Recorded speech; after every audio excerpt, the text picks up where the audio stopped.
I mean, the words carry so much meaning. It was French President Emmanuel Macron in a 2018 speech said, quote, "If it's an economic migrant who doesn't face danger in his country, then it's not France's responsibility to take him," end quote.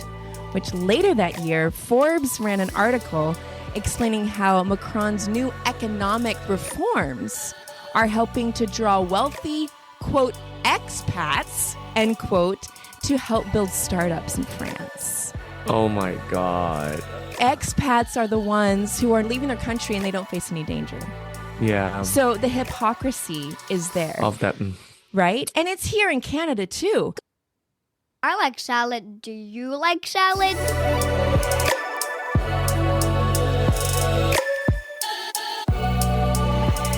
Welcome to Canadian Salad, a fun, factual, and friendly podcast about culture and integration in Canada. I'm one of your hosts. I'm Ho Shen Ho from China, currently living in Vancouver, unceded territory of Musqueam, Squamish, and Tsleil-Waututh nations. And I'm your other host, Andrea McCoy, an immigrant from the United States, broadcasting you from the unceded traditional territory of the Lekwungen people, the Songhees and Esquimalt First Nations. And you're listening to Canadian Salad. Welcome back. Hi, Ocean. How's it going? I am good. I am very ready for this week. Yes. Yeah. Because my roommate's is away, so I have the whole house, the whole apartment to myself. Party time? Yeah, it's gonna host like crazy parties, elaborate parties. Amazing. That sounds great. I'm not hosting any parties, but if I were, I would want to call you first and get some good ideas for a good party because I'm so old. I don't even know what a good party would be, other than maybe board games. Maybe your ideal party is like quilting and board games and yes, all the old people activities. and tea. Yes, exactly. And tea, yes. Well, welcome back, new listeners, old listeners. I guess not welcome back to new listeners. If you're new, thanks for joining us. First time ever. And today we're going to actually talk about a new idea that we have for Canada. You know, I know that immigration is like a big topic for a lot of political people running, and it's been on the minds of all of us. So we thought we would do a favor for Canada because there's a lot of media out there saying that Canada needs to rebrand its immigration system if it wants to survive. And I thought Hoshin and I could really do that for Canada. We want to kind of unpack why is it that some people use expat when they talk about people who migrate or go to different countries versus immigrant. Because if we're honest, I think we'll realize that one, they're the same thing. There's just a lot of different things associated with each term. Yes. So we're kind of unpack those terms and to see if from these terms we can create a new brand of Canada's immigration system. New brand, a new Vogue, a new Canada. I'm curious though, Hoshin, what image comes to mind when you hear the word expat or expatriate? Definitely white. First thing that comes in a suit, a man, usually with power and status. Usually speak in a very low and firm tone, like what I'm talking right now. Yeah. How I'm talking right now. So they can't talk like this? An expat would be this? No, unfortunately, no. And then also expats with sometimes this immunity.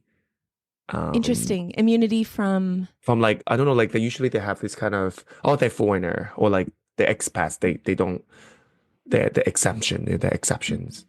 Interesting. Okay. Yeah. Except for the culture, except for certain cultural rules, expectations.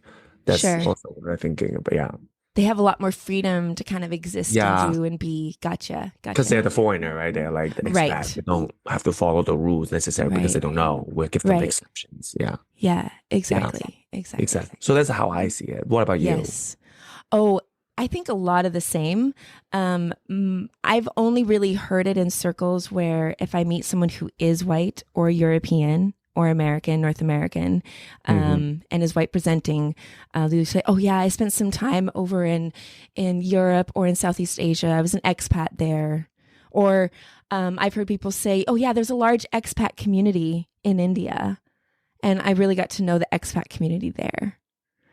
So it's always kind of this privilege, wealth, a certain class of people, I would say, that I've heard that term being used, but I have never heard any person of color use it here. I have never heard that term being used towards people of color who come to Canada or come to North America or colonized countries. And I think we're going to really unpack why that is and why there's this distinction and why there shouldn't be a distinction. I think that's my biggest argument when I was thinking about this episode. So I thought we could just break it down real simply. We'll define our terms, expat versus immigrant versus migrant, and then what actually those terms are actually doing and what they have done. And then we'll go into Canada's rebranding, brainstorm, sesh, dance, whatever you want to call it. Life. Girl, yes, absolutely. You're welcome, Canada. So expat, meaning, according to the Oxford English Dictionary, means, quote, a person who lives outside of their native country, end quote. This sounds a lot like immigrant. The Merriam-Webster Dictionary defines an expat as, quote, a person who lives in a foreign country, end quote. So kind of the same. The root of the word is Latin, ex, meaning out of, and patria, meaning native country. So out of native country. In the 18th century, it was originally referred to someone who was banished from the country of origin. Yes. It was it was specifically around France and Britain. Certain people or nationalities they didn't want there, so they would, it was expatriate. So you're no longer a patriot of ours, you're banished, you're out of here. Yeah. Kind of thing. Okay. Yeah. There was a book in the 1900s which used the word expatriates to mean an insulting word of Americans living abroad, who were, quote, selfish rich brats who scorned humble American ideals in favor of unrestrained hedonism abroad, end quote. So it was a derogatory term for the longest time. Like at its origins, it was not a positive term. Wow. Until 1962, there was a book written by British poet D.J. Enright who used the term to refer to Brits who were sent by their employers to British colonies for business purposes. Okay. So all of a sudden, this negative term gets kind of flipped on its head around the 60s. And so now it was associated with where you came from. Oh, I'm from Britain. I'm here for business. I'm an expat. And so that kind of carried forward, as we will. But the British. Yes, the British. But I found that the definition was very similar to our next word, migrant or immigrant. So, according to those same dictionaries, the Oxford English Dictionary defines a migrant or an immigrant as, quote, a person who moves from one place to another, especially to find work or improve living conditions. It adds that, end quote. So Merriam-Webster Dictionary says, quote, someone who migrates, end quote. Same. It's the same people. It's totally the same, okay? The root of the word is Latin, migrare. My Latin is not very good. Forgive me. Yeah, Latin-y it sounds great. People. Thank you. Which means, quote, to move, and the present participle migrans, which means to change place. Okay, so originally the term migrant was used for animals who were migrating or changing location due to the changes of season, environment, or adaptation to their surroundings. Yes. But in 1868, Noah Webster, who was the American lexicographer who wrote the first American English dictionary. So there was Samuel Johnson, who was the British English dictionary guy. And then there was, I did a whole paper of this in my undergrad. Samuel Johnson, not Jackson.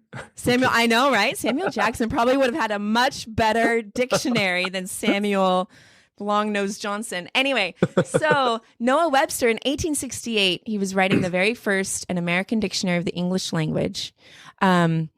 He invented the word immigration. Oh. So an immigrant invented the word Immigration. Interesting. He took an existing word, in fact, all the variations of to migrate and like what migrant was at that time, including commigrate, transmigrate, emigrate, and remigrate, and subtly but profoundly transformed them. He did this based on his long study of the origins and perhaps his own historical experience as an ardent American nationalist. So it was Noah Webster who really decided, okay, we're going to distinguish what it is to migrate, and actually we're going to say it's immigration or immigrant. According to the Migration Observatory at the University of Oxford, there is no current singular use of the word migrants. That actually that term even is so interchangeable because it's such a broadly defined term. One article out of the BBC even justified this distinguishing of the two terms. So this author from BBC, this writer said, really depending on the intent of the person, like where they move and why they are moving, that's when you're supposed to use expat versus migrant or immigrant. Okay. Which we're going to kind of unpack why that's actually a load of BS. Any initial thoughts, Hoshin, on these two terms? I actually like the sense, like in the first definition that I believe it's Oxford that you use, about immigration or immigrant, or sorry, immigrate or migrate, is often for improvement of like living standard. Mm-hmm. I think that is like, oh, right, I did not think about, because I think usually one thing about immigration is, just leave your old country and to your new one, and then, yes, usually is for improvement of life standard. Yeah. At least I think a lot of people move for that kind of purpose or have that intention, because it's like, who want to move to a new place for a shittier standard? Well, unless the society really gives them a lot of privilege when they move to that location. And we'll see this as we unpack just kind of why expat versus immigrant is a very racialized way to continue the status quo and to racialize people. Yeah. Sounds good. I hear you. But I mean, I think it's interesting because I think a lot of people who immigrate aren't necessarily thinking about, I mean, there's probably some who are thinking about better living conditions, but some others might be thinking opportunities. They might think, I want to just try out living abroad somewhere for a while and work at my brother does that. He loves traveling. He migrates from country to country. He's a bartender. He's a traveling bartender. But even in that context, he's not necessarily going for improved living conditions, but just like different opportunities, or to see the world, or to be, explore what it is to live somewhere else for a while. For a while, I think depends whether you're a tourist or immigrant. I think that depends on the intent and the length of the stay in that. No, if I go to Australia for 2 months just to try it out, do I consider myself an immigrant? Do I consider myself a tourist? Yeah, knowing that I'm gonna leave, for an extended time. Or right now, the country had this kind of 1 year holiday work visa, which my friend right now is actually on the visa in Spain, or Italy. Anyway, but like, do I consider him as an immigrant or tourist? Because he only take that one. It's gonna 1 year, obviously, and he has all the intent to come back. He would just want to try it out. Yeah. So do I consider him a immigrant to Spain or a tourist? I mean, it's a good question, and I think that's where I think I came to Canada not with the intent to stay. I just came, I wanted to go to school. And then there's circumstances that changed and I wanted to stay. So, but I would never refer to myself as an expat. It just, so weird. It's just such a weird term. It's just a weird term to use. I'm like, no, I immigrated. And I don't know why people get away with, in certain countries, get away with being known as expats versus immigrants. I know what you mean. Yeah. You know what I mean? So I think, and this is and according to the research and a lot of articles that I found, I think that distinguishing those two terms and using them in certain contexts for certain people, it is all about racializing people and keeping a certain status quo.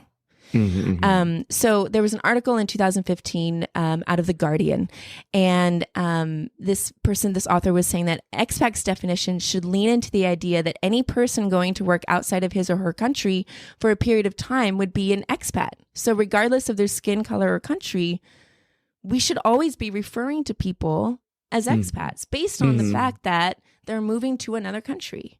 That's exactly what people are doing. Intent or not, doesn't matter. But the reality is that we've attached expat to a certain skin tone, a certain socioeconomic class, status quo. The term migrant is often, even that term is conflated with racializing people. It's very, very loose. It's always for non-European, non-white people. And there have been studies that have shown that those with European or American descent abroad receive work permits more easily in foreign countries, whereas migrants or immigrants who come to colonized countries have to go back to school to improve their proficiency. They have to assimilate. It's harder to get a work permit. It's harder to get certain abilities because of this privilege that exists within colonized countries, and even the privilege that is given to more European or white-centered people abroad, whether that's Japan, whether that's India, whether that's potentially China. I read one article and they were saying that there was this British national who moved to China and was promoted very quickly. I think he was working within the police or the judicial sector, and he was promoted much more quicker than other people who were there and had immigrated and were working in that same kind of industry, that same kind of field. But because there is this elevation of whiteness and then internalized racism, oh, well, he's an expat. He's not really an immigrant, but he's just, because he comes with this prestige. Yes. He gets a better advantage. That's a privilege, the white privilege for sure. Yes, exactly, exactly.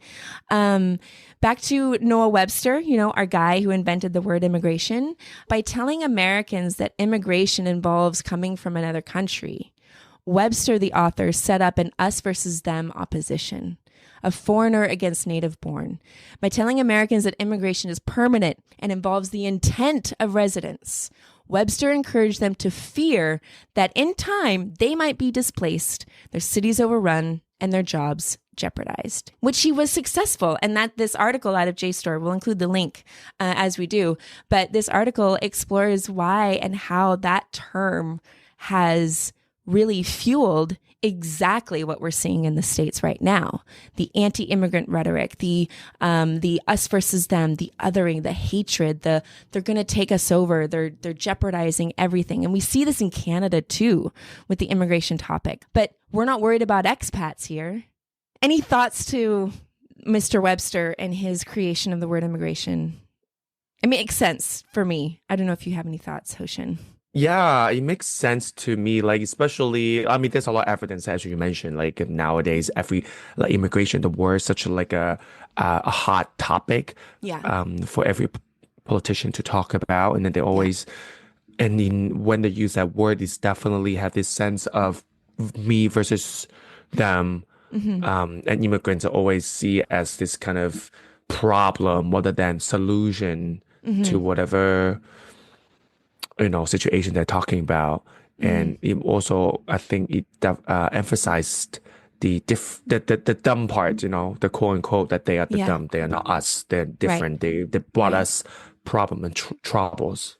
Right. While expats are never blamed for any of those things, even though they might take temporary work, they might just live abroad, they don't pay into the system, they buy stuff, they add to the economy. But the rhetoric that you and I have heard, people being so anti-immigrant, well, they don't pay into the system, they're just moochers, blah, blah, blah. That's not a sentiment that others would espouse for quote unquote expats.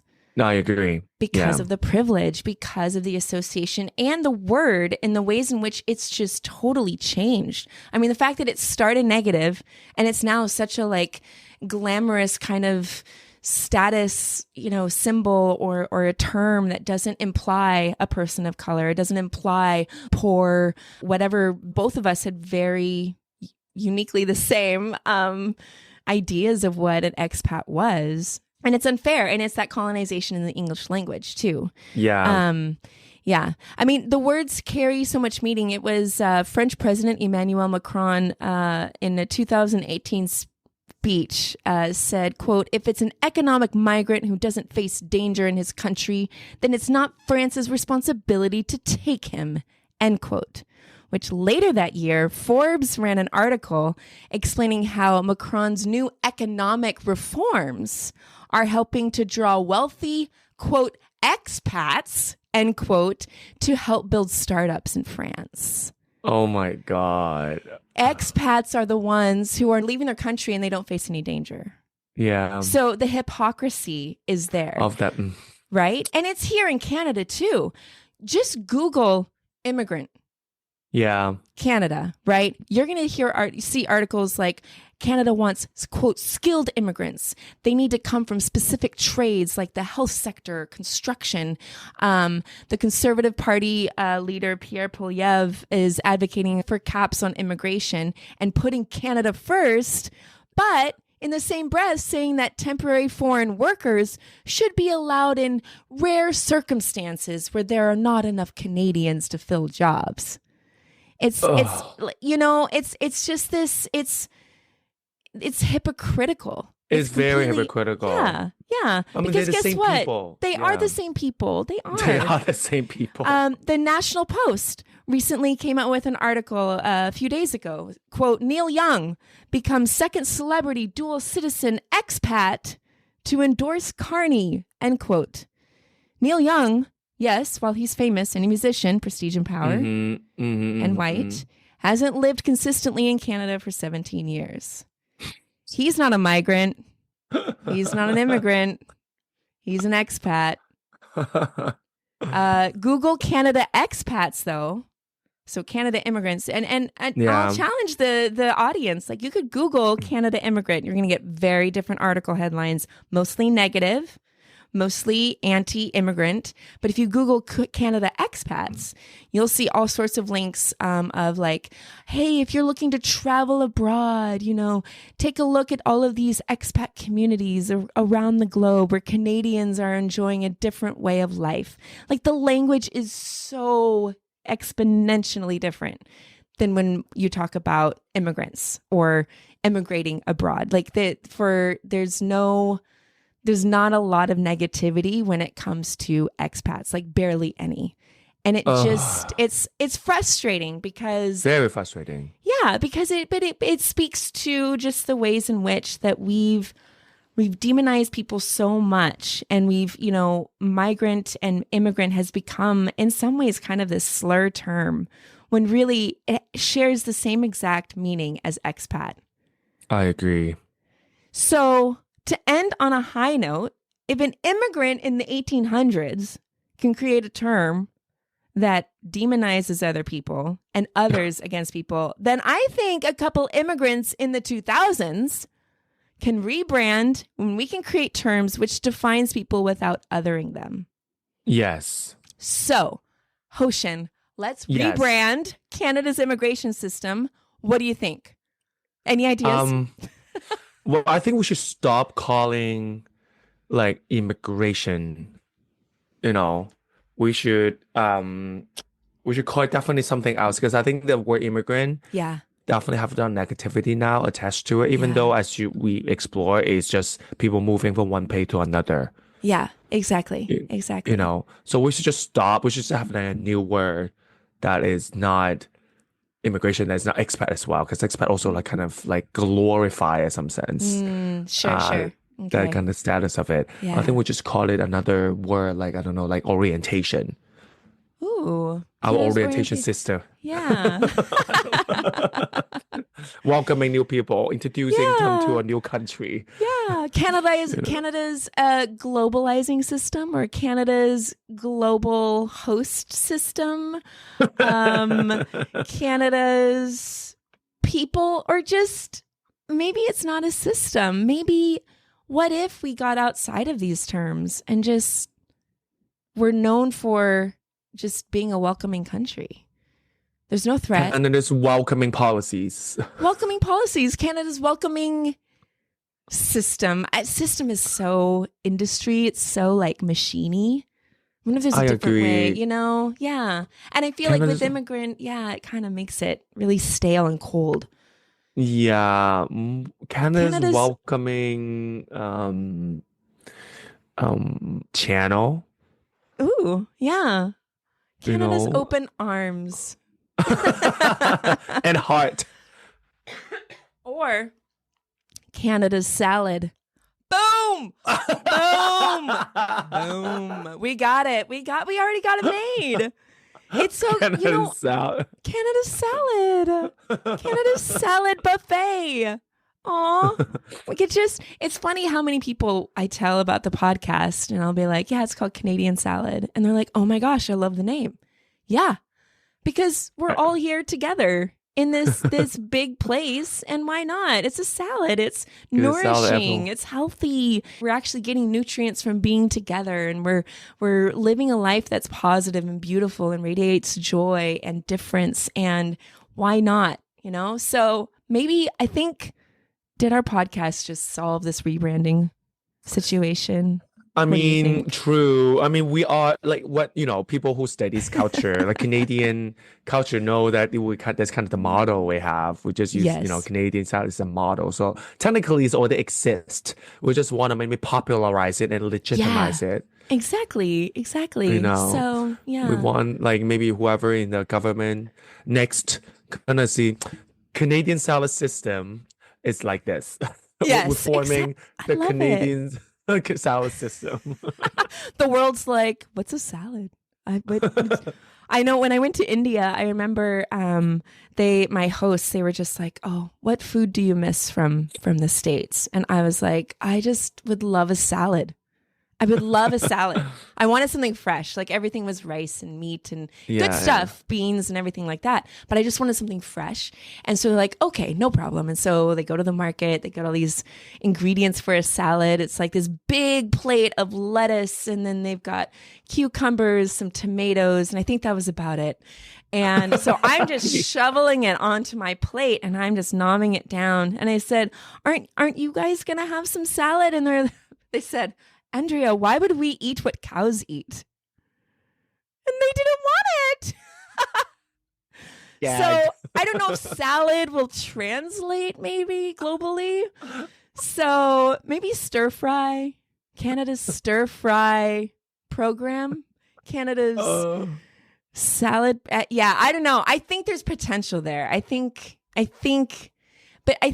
ultimately, like all jokes aside, I just feel like words have so much weight and they do they really either elevate someone or they tear someone down. And unfortunately, like we're seeing just the tearing down of people just because they moved. And because they don't move from a certain country that we think is glamorous in our mind or has wealth or power, when everyone from all countries has wealth and power. They do. I know. In their own right. And knowledge. And prestige. Exactly. And high class, right? Like it's just, So I don't know. I feel like when people say, oh, as an expat, I want to kind of be like, no, you immigrated. You're an immigrant.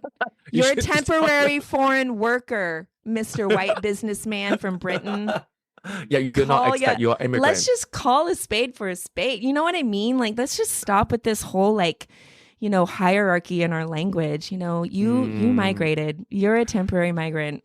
I think, people especially rich people love to distinguish them to any other that's people that's not rich. It's like money doesn't make you better. Really doesn't. It doesn't. It's not because you have money, somehow you are different because we are both here, from a foreign country. It doesn't make you any better or any different than me.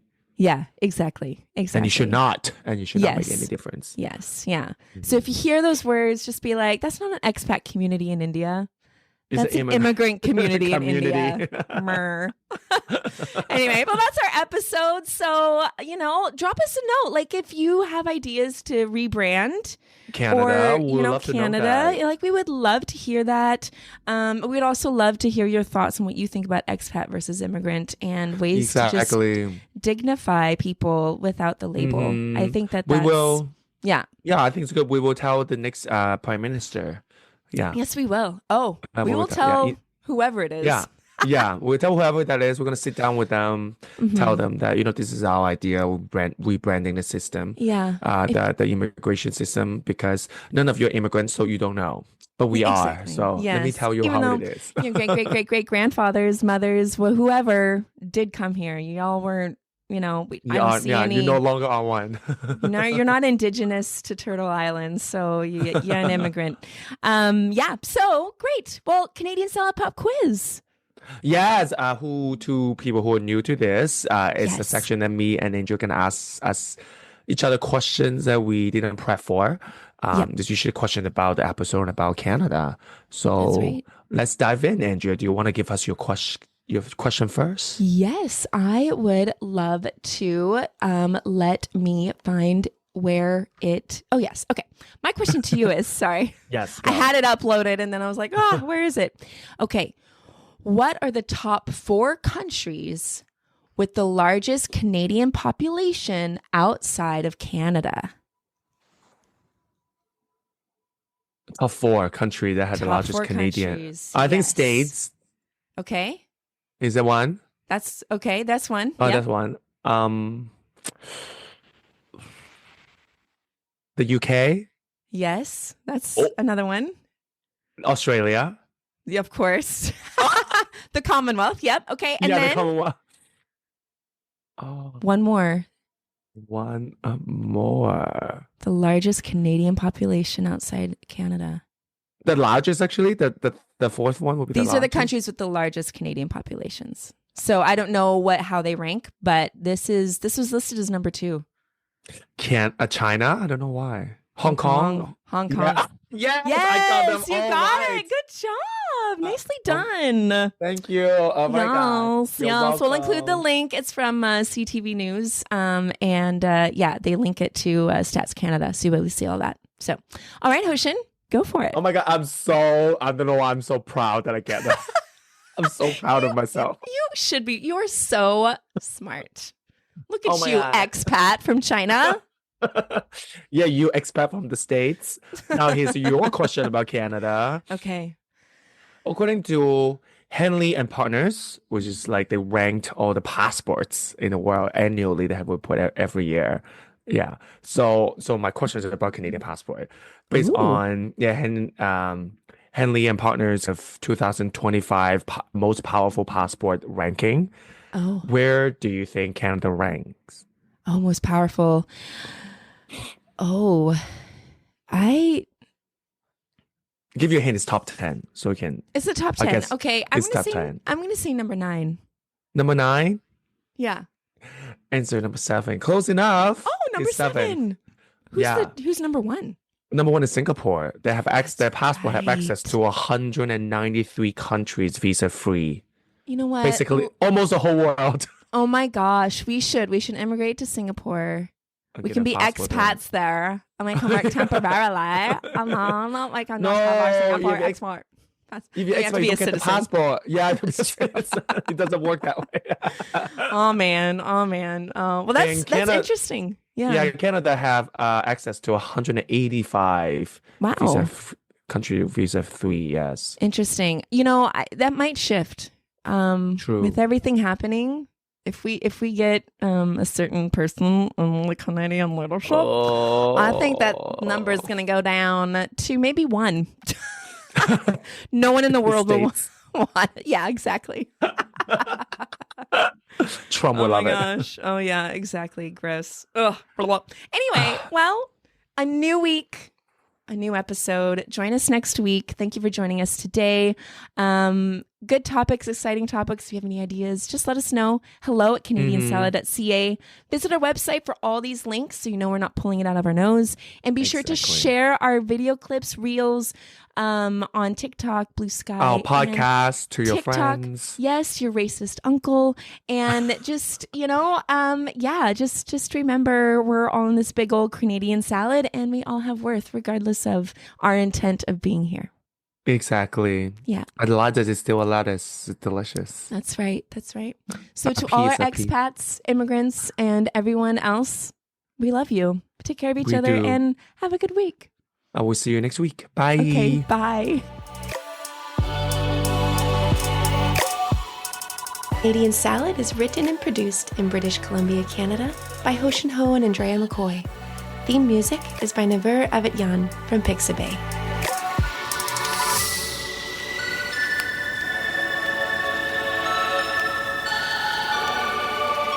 This has been a good Drinklin production.